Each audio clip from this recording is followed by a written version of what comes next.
दोस्तों हमारे YouTube channel study mate official में आप सभी का स्वागत है। हम अनुपात लेके आ रहे थे। इससे पहले कि जो भी वीडियो अगर आप नहीं देखे हैं तो डिस्क्रिप्शन में लिंक मिल गई है, वहां से आप जाकर के देख सकते हैं। दोस्तों जो भी हमने आपको फर्स्ट क्लास से लेकर अभी तक पढ़ाए हैं, बहुत इंपॉर्टेंट क्वेश्चन बताएं, थ्योरी बताएं, सब जाकर देखिएगा, तब जाकर के आगे की चीज़ आपको सफ़र जो है वो आसान लगने लगेगी। तो चलिए दोस्तों आज की सफ़र की हम शुरुआत करते हैं और देखते हैं आज का क्वेश्चन क्या है। आज का क्वेश्चन दोस्तों, पहली श्रेणी और द्वितीय श्रेणी किरायों का अनुपात 3:1 है। मतलब कि अब जैसे हम ट्रेन में सफ़र कर रहे हैं, कहीं भी सफ़र कर रहे हैं, तो उसमें दो श्रेणी के होते हैं, प्रथम और द्वितीय, सेकंड क्लास और फर्स्ट क्लास।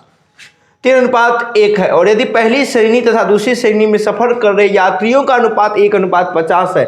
मतलब कि पहली श्रेणी में और द्वितीय श्रेणी यानी फर्स्ट क्लास और सेकंड क्लास में जो सफर कर रहे हैं उनका यात्री की संख्या का अनुपात है 1:50। यदि एक विशेष दिन 1325 रुपया कुल किराया वसूला गया तो द्वितीय श्रेणी से वसूल किया गया कुल किराया क्या होगा। मतलब आपको साफ क्वेश्चन कर रहा है कि एक विशेष दिन जो है 1325 रुपया वसूला गया, खास दिन 1325 रुपया वसूला गया, तो दूसरे श्रेणी से कितना कुल किराया आया था, ये हमें ज्ञात करनी है। तो सिंपल है दोस्तों, ये हम मान लेते हैं फर्स्ट क्लास है और ये क्या हो गया सेकेंड क्लास। अब इसमें क्या है कि किरायों का अनुपात कितना दिया हुआ है, 3:1 दिया हुआ है। और उसके बाद यात्री किसमें, इसमें अगर एक यात्री जाएंगे तो इसमें कितने जा रहे हैं, 50 जा रहे हैं, है ना। तो अब ध्यान दीजिएगा कि अब कुल इनकम कैसे आएगा। जैसे मान लीजिए आप कोई क्लास चला रहे हैं या ट्रेन में सफ़र कर रहे हैं, तो एक बोगी में मान लीजिए कि 50 बच्चे हैं या 50 विद्यार्थी हैं, कोई भी व्यक्ति हैं, और वह उस प्रत्येक व्यक्ति का किराया 10-10 रुपया है, तो उस बोगी से इनकम कितना आएगा, 500 रुपया। मतलब आप क्या करते हैं, जितना किराया होता है उसको, जितना संख्या होता है दोनों को गुना कर देते हैं। हम भी तो यही करने वाले हैं कि ये हो गया आपको क्या, ये हो गया यात्री, ठीक है दोस्तों, ये क्या हो गया, किराया हो गया, ये किराया हो गया, और ये क्या हो गया, यात्री। तो किराया को यात्री से गुना कर देंगे तो हमें क्या मिलेगा, इनकम यानी आय मिलेगी। तो 3 को 1 से गुना करेंगे 3, और 50 को 1 से गुना करेंगे 50। मतलब क्या हुआ कि प्रथम श्रेणी से अगर 3 रुपया मिला होगा तो द्वितीय श्रेणी से हमें क्या मिला, 50 रुपया। तो दोनों मिला के कुल कितना मिला हमको, 53 रुपया मिला कि नहीं मिला। तो अब क्वेश्चन क्या कर रहा है, 53 रुपया नहीं मिला आपको मिला है 1325 रुपया। अब इसको अगर हम भागा देंगे तो कितना बार में कट जाएगा दोस्तों, भागा दीजिए, 53 दूनी 106, यानी 2 बार में 106 हो गया। अब यहाँ कितना बच गया दोस्तों, 27 बच गया, और 5 यानी 5 या 15, 25, 124, ठीक है दोस्तों। तो यानी इसका मतलब क्या हुआ, तो दोस्तों यानी 53 में हमने 25 से गुना किया तो कितना आ गया, 1325 रुपया। इसका मतलब क्या हुआ कि एक यूनिट का वैल्यू आ गया हमें 25 रुपया। तो हमसे क्या पूछा, द्वितीय श्रेणी में कितना किराया वसूला गया, द्वितीय श्रेणी का यही है किराया, कुल इनकम यही ना है द्वितीय श्रेणी का। तो इसमें भी हम क्या करेंगे, 25 से गुना कर देंगे, 25 पंच 125 यानी 1250 रुपया द्वितीय श्रेणी से आया होगा। अगर प्रथम से कहेगा तो 25 दिया, 75 रुपया। तो देखिए इस टाइप के आपको क्वेश्चन पूछे जाते हैं अनुपात में, तो एक्स टैक्स कुछ नहीं मानना है दोस्तों, सिंपल सी फंडा है, जो उसमें मांगेगा वही हमें करना है। तो दोस्तों हमें उम्मीद है कि आपको ये अच्छी तरह से समझ में आ गई होगी। तो चलिए अगले क्वेश्चन की बढ़ते, बहुत ही इंपॉर्टेंट क्वेश्चन है, जाइएगा मत, हमारे साथ जरूर बने रहिए दोस्तों, बहुत ही इंपॉर्टेंट क्वेश्चन लेकर आ रहे हैं। तो चलिए दोस्तों अगले क्वेश्चन की बढ़ते, बहुत ही इंपॉर्टेंट क्वेश्चन है, ये अक्सर क्वेश्चन आते हैं, प्रीवियस ईयर के क्वेश्चन है दोस्तों, एसएससी और रेलवे में ये क्वेश्चन पूछे जाते हैं, है ना। हम इसको पता नहीं कौन कौन ट्रिक अपना लेते हैं, पता चलता है क्वेश्चन थोड़ा सा टेढ़ मेढ़ किया, हम भी टेढ़ा मेढ़ा हो गए। तो हमें टेढ़ा मेढ़ा नहीं होना, सीधा रहना है, तो क्वेश्चन को समझना होगा, और एक ही तरीका हमें सीखनी है दोस्तों, वो हम आपको बताने वाले हैं। एक बर्तन में द्रव A और B 7:5 में यदि 9 लीटर मिश्रण को निकालकर B द्वारा भरा जाता है तो A और B के अनुपात 1:1 हो जाता है, तो शुरुआती मात्रा क्या थी। मतलब क्या हुआ, एक बर्तन में 2 द्रव है A और B, है ना, ये 7:5 में यदि 9 लीटर मिश्रण उसमें से निकाल लिया जाता है और उसको B द्वारा भर दिया जाता है तो A और B का अनुपात 1:1 हो जाता है, तो शुरुआती मात्रा क्या थी। मतलब कि दोस्तों A या B का किसी की शुरुआती मात्रा क्या थी, मान लेते हैं A का, है ना, A की शुरुआती मात्रा क्या थी। तो चलिए दोस्तों हम बताते हैं कि कैसे इसको हम बनाएंगे। तो हमने ये मान लिया A है और ये क्या है, B है ना दोस्तों।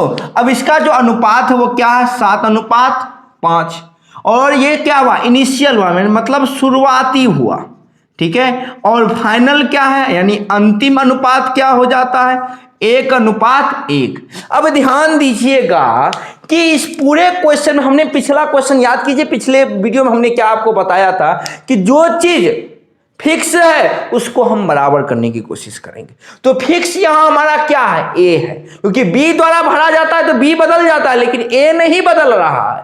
तो हमें ए ज्ञात कर, मतलब ए को बराबर करना है। तो अगर ए को बराबर करेंगे तो इसमें 7 से गुना करेंगे, तो इसमें भी कितना से गुना करेंगे, 7 से। तो हमारा जो बाद वाला मात्रा यानी इसको करके आया 7:5 और ये 7:7। मतलब क्या हुआ कि ए तो हमारा फिक्स हो गया, लेकिन बी पहले 5 था, अब कितना हो गया, 7 हो गया, है ना। तो अब इसका मतलब क्या हुआ, कितने की वृद्धि हुई, 2 की। तो अब क्वेश्चन देखिए, 9 लीटर मिश्रण निकाल के बी द्वारा भरा गया, मतलब क्या हुआ, बी ज्यादा हो गया। तो अगर बी ज्यादा हुआ तो कितना ज्यादा हुआ, 2। लेकिन कितना, क्वेश्चन कितना कह रहा है, क्योंकि 9 लीटर खाली हुआ तो 9 लीटर ही बी भरा है ना। मिश्रण चेंज नहीं है, मिश्रण जितना था उतना बाद में ही है। तो इसका मतलब क्या हुआ कि 2 हमें किसके बराबर हो जाएगा, 9 लीटर के। तो 1 यूनिट किसके बराबर हो जाएगा, 9/2 लीटर। अब बात क्या है, बात है, अब ध्यान से समझिएगा दोस्तों, कि यानी 1 आ गया 9/2, ठीक है। अब हमको क्या है, देखिए दोनों की मात्रा सेम है, इसकी भी मात्रा सेम है और इसकी भी मात्रा सेम है। तो इसका मतलब क्या हुआ कि टोटल मात्रा कितनी है, 7 7 14। यदि 1 9/2 के बराबर है तो 14 कितने के बराबर हो जाएगा, 9/2, यानी कितना आ गया, 9 7 63 लीटर। यानी कि जो मिश्रण है वह कितने की है, 63 लीटर की है। आपसे क्वेश्चन क्या पूछा है, आपसे क्वेश्चन पूछा है कि शुरुआती, ए की शुरुआती मात्रा, तो शुरुआती तो यही है, इनिशियल तो यही है दोस्तों। तो अगर इनिशियल यही है तो ए कितना है, इसमें 7 है, कितने में, 7 5 12 में। और टोटल मिश्रण है कितना, देख लीजिए 63 है। इसको अगर काटेंगे तो कितना बार में कट जाएगा दोस्तों, काटिए पहले 3 से, 3 चौके 12, है ना दोस्तों। ये कितना हो जाएगा, 3 दूनी 6, 1 7 1 7, 7 दूनी 14/4 लीटर एक की मात्रा थी, देख लीजिए, है ना। तो इसमें कुछ नहीं लफड़ा है, बस हमें ये ध्यान रखना है कि हम किसको बराबर करें, जो अस्थिर है उसको बराबर करेंगे, जो नहीं बदल रहा है, जो बदल रहा है उसको हम बराबर नहीं करेंगे दोस्तों, बस और कुछ नहीं। बाकी तो सारा सवाल का खेल है, हम बस थोड़ी सी घुमाता है, कहानी खत्म हो जाती है। तो दोस्तों अगला सवाल भी इससे ज़्यादा इंपॉर्टेंट लेके आ रहे हैं, क्योंकि हमारा एक एक सवाल ना, एक एक लेयर जो है ना बहुत इंपॉर्टेंट होता है दोस्तों, फिर भी शेयर उठाते हैं ना। तो चलिए दोस्तों फिर अगले क्वेश्चन की ओर बढ़ते हैं।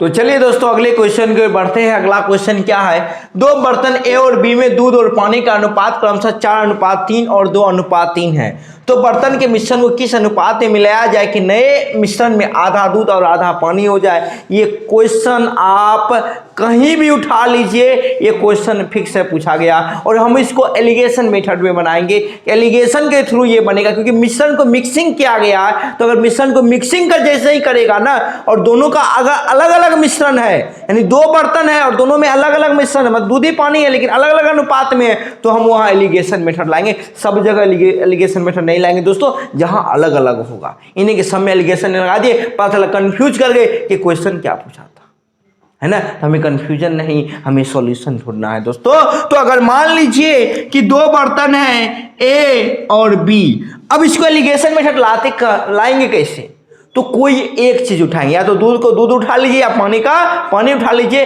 कोई फर्क नहीं पड़ता। आपको दूध उठाना है दूध उठा लीजिए, पानी उठाना है पानी उठा लीजिए, कोई दिक्कत नहीं है। तो चलिए दोस्तों हम पानी उठाते हैं, है ना। तो अब ए में देखिए, ए में जो अनुपात है वह क्या है, 4:3। ये दूध हो गया और ये क्या हो गया, ये वाटर हो गया। तो वाटर का ए में अनुपात क्या हो जाएगा, 3/4 3 7, यानी कि 3/7 भाग है। और बी में कितना हो जाएगा पानी, 3/5। अब क्वेश्चन अगर आप देखेंगे तो कह रहा है बाद में कि दोनों का जो मिश्रण है वह बराबर हो जाए, मतलब 1:1 हो जाए। तो इसका मतलब क्या हुआ कि दूध भी 1 होगा और पानी भी 1 होगी। तो इसका मतलब क्या हुआ, ये अगर मिल्क हो गया, ये वाटर हो गया, तो इसका मतलब इसका क्या भाग होगा, यहाँ पे वाटर का 1/2 भाग होगा कि नहीं, क्योंकि 1 भाग है 2 में, है ना। अब यहां से एलिगेशन मेथड लगाइए आप, है ना। कोई कहता है कि सर किधर से किधर घटाएंगे, तो कोई दिक्कत नहीं, किधर से किधर घटा दे, माइनस वाई प्लस वाई, इससे एलिगेशन में माइनस प्लस नहीं होता है। तो चलिए दोस्तों इसमें से इसको घटाइए, तो 3/5 है, माइनस 1/2, एलसीएम कितना आएगा 10, 5 दूनी 10, 3 दूनी 6, 2 पंचे 10, 5 यानी 1/10 ये आ गया।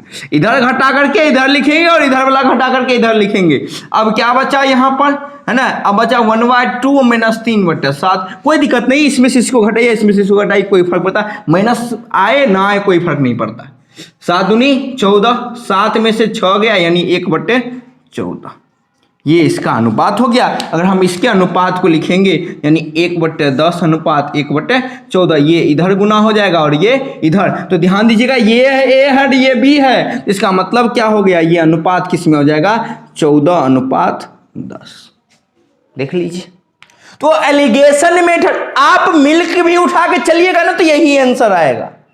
चाहे आप वाटर उठा के, इसको काटना है काट दीजिए, काट देंगे, ये क्या हो जाएगा 7/5 हो गया। देख लीजिए।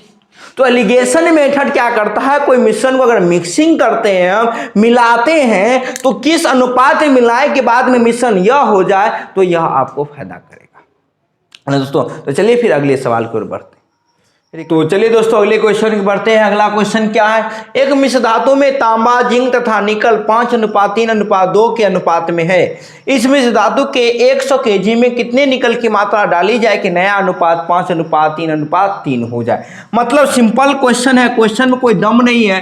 तांबा यानी कॉपर है, जिंक है और क्या है निकल है ना दोस्तों। कॉपर है, जिंक है, कॉपर है, ये जिंक है और निकल है। ये 3 धातु है, तीनों का अनुपात दिया हुआ है, कितना दिया हुआ है 5:3:2 दिया हुआ है। अब कह रहा है ये टोटल मिला के 100 kg है। कितने kg है ये 100 kg है। अब कह रहा है इसमें निकल और कुछ नहीं करा है, सिर्फ कह रहा है निकल को कितना डाला जाए कि यह अनुपात जो है 5:3:3 हो जाए। अब इस अनुपात में अगर आप देखेंगे ये दोनों हमारा बराबर है, ये कभी चेंज नहीं किया है। चेंज कौन किया है निकल, कितने यूनिट किया है 1 यूनिट। कितने यूनिट क्या है 1 यूनिट। अब ध्यान दीजिएगा ये टोटल जो मिश्रण है शुरुआत में कितने 100 kg, तो जोड़िए कितना हुआ 5 3 8 2 10 यानी 10 यूनिट जो है वह कितने के बराबर है 100 kg के बराबर है। तो 1 यूनिट कितने के बराबर हो जाएगा 10 kg के बराबर होगा कि नहीं। और निकेल भी कितना यूनिट भरा है 10 यानी 1 यूनिट भरा है। तो इसका मतलब निकेल कितना और हमें लाना होगा 10 kg और हम निकेल लाएंगे तो हमारा क्या हो जाएगा ये 5:3:3 में हो जाएगा। देखिए कुछ वो है आप ऐसा अलग अलग निकाल लेते, अलग अलग निकालने की जरूरत है, कोनो मतलब है जब हमको यहाँ एक बेर में सॉल्व हो रहा है। तो देखिए पहले ये दोनों तो फिक्स है, इसमें तो हमको माथा ही नहीं लगाना, हमको लगाना है सिर्फ इसमें ये 2 से 3 हुआ मतलब 1 बढ़ गया। तो अगर 1 बढ़ गया और शुरुआत में दिया गया 5:3:2 में है मतलब टोटल मिला के ये 100 kg क्वेश्चन में दिया हुआ। तो टोटल कितना यूनिट हुआ ये 10 यूनिट। 1 यूनिट यहाँ से निकाले वही तो 10 kg के बराबर हो गया। इस टाइप के क्वेश्चन आते हैं। अगर आते हैं तो इसको समय लगाते, समय नहीं है अपने पास, समय कहाँ है दोस्तों। क्वेश्चन तो धस ने सॉल्व करना है, पढ़ना भी है सॉल्व भी करना है। तो आपके पास फास्ट कैलकुलेशन और माइंड तेजी से चलना चाहिए। तो चलिए दोस्तों फिर last question very very important question है, जाइएगा मत, बने रहिए आप हमारे साथ। तो चलिए दोस्तों अगले क्वेश्चन को बढ़ते हैं। आज का आखिरी क्वेश्चन बहुत इंपॉर्टेंट क्वेश्चन है, बहुत ही ज़्यादा। ये सब क्वेश्चन अक्सर एग्जाम में आती है। तो चलिए दोस्तों 2 असमान संख्याओं में प्रत्येक संख्या से छोटी संख्या का आधा घटाया जाता है। मतलब 2 असमान संख्या, ठीक है, उसमें से क्या कहता है प्रत्येक संख्या में से जो छोटी संख्या होती है ना उसकी आधा घटा दी जाती है। तब जो संख्या प्राप्त होती है उनमें से बड़ी संख्या जो है वह छोटी संख्या का 5 गुना है। तो बड़ी संख्या में छोटी संख्या का अनुपात ज्ञात करें। तो चलिए दोस्तों कुछ नहीं है, सबसे इस टाइप के क्वेश्चन में सबसे पहले आप मान लीजिए, नहीं मानेंगे तो कंफ्यूजन ज़्यादा होगा। बड़ी संख्या मान लेते हैं x और छोटी संख्या मान लेते हैं y, मान लिए हम। अब आइए क्वेश्चन पर। क्वेश्चन कह रहा है कि 2 असमान संख्याओं में से प्रत्येक संख्या से मतलब x से भी और y से भी छोटी संख्या का आधा। तो मतलब x से और y से दोनों से क्या किया जा रहा है कि छोटी संख्या का आधा घटाया जा रहा है। तो छोटी संख्या क्या हुआ है तो इसका आधा घटा दिए। इसमें से भी घटा दी और इसमें से भी घटा दी, है ना। तो जो संख्या प्राप्त होती है उनमें से बड़ी संख्या, तो बड़ी संख्या तो यही है, तो बड़ी संख्या जो है वह छोटी संख्या का 5 गुना है, तो छोटी संख्या यही इसका 5 गुना करती है। अब इसको सॉल्व करके x और y का अनुपात निकाल लीजिए, सॉल्व हो गया। इसको ऐसे ही रहने दीजिए, इसका कोई जरूरत नहीं है हमें। ये क्या हो जाएगा, y में से y/2 गया तो y/2, अब 5 गुना हो गया तो ये क्या हो गया 5y/2, हो गया कि नहीं हो गया। अब इसको ये माइनस में उधर जाएगा तो क्या हो जाएगा प्लस में, तो ये क्या हो जाएगा 5y/2 और प्लस में y/2, यहाँ सॉल्व कर देते हैं, है ना। तो ये क्या हो जाएगा, यहां से x बराबर ये एलसीएम 2 आएगा, तो 5 और 1 कितना हो गया 6y/2, इसको काट दिए, 3 बेर में कट गया, यानी कि x बराबर क्या आया 3y, y को इधर ले आइए, x बटे y बराबर गया 3/1। तो अब देखिए क्वेश्चन क्या कर रहा है कि बड़ी संख्या और छोटी संख्या का अनुपात कर रहा है, बड़ी संख्या x छोटी संख्या y, तो यानी इसका मतलब y x अनुपात y बराबर 3:1। अगर यही कहता छोटी संख्या का बड़ी संख्या से अनुपात, इसी को पलट देते। देखिए इस टाइप के क्वेश्चन आते हैं, इन्हें कि सिर्फ वही वाला आता है, यो टाइप का क्वेश्चन आता है, अब बड़ी बढ़िया से आता है, ऐसा नहीं है कि नहीं, बहुत बढ़िया से आता है। तो यहाँ सिर्फ क्वेश्चन का फेर नहीं है, बस पढ़िए बढ़िया से, ध्यान से, क्वेश्चन को एक बार में समझ में आ जाएगी, अगर ध्यान से नहीं पढ़ेंगे तो समझ में नहीं। तो दोस्तों आज के लिए इतना ही, कल फिर मिलेंगे हम आपसे नए क्वेश्चन के साथ। 2 वीडियो और आएगी अनुपात पर, ठीक है। उसके बाद समानुपात का एक वीडियो लाएंगे, उसके बाद खत्म कर देंगे, उसके बाद नहीं, इससे आगे बढ़ेंगे दोस्तों। 2 वीडियो या 1 वीडियो हम कह लीजिए अनुपात का लाएंगे और 1 वीडियो समानुपात का लाएंगे, और पूरी तरह से खत्म हो जाएगी ये चैप्टर, है ना दोस्तों। बहुत इंपॉर्टेंट क्वेश्चन हमने आपको बताया। तो दोस्तों आज के लिए इतना ही, कल फिर मिलेंगे नई वीडियो के साथ, तब तक के लिए जय हिंद।